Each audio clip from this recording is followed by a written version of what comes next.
I am Power Award nominee Diane Stroud. Life insurance as a tax-free investment. So one of the great things about life insurance is that it pays out tax-free.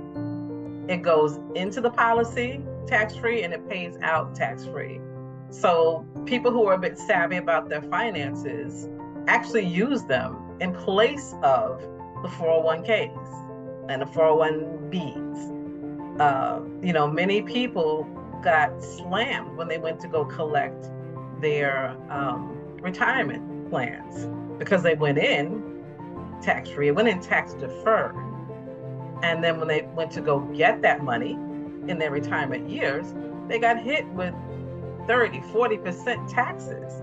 So they didn't get anywhere near what they thought they were getting. So, some people got burned with that.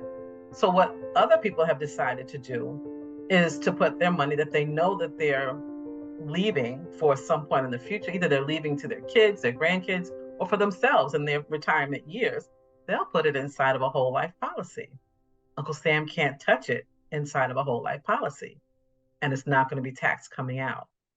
So it just became a savvy way to protect your earnings.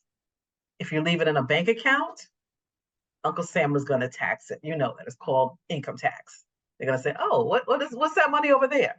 I need 30% of that. Like, I need 30% of everything that you make, sir. If it's inside of a whole life policy, can't be touched. Community development. Real estate investment loans for fix and flips, rehab loans, bridge loans, new construction loans, or a purchase of 1 to 4 unit rentals and multiple family rentals, 75% to 92% loan to value, credit score of 680 or higher. Visit us at TahuCommunity.com or call us at 877-702-2228 about our other financial products for your business.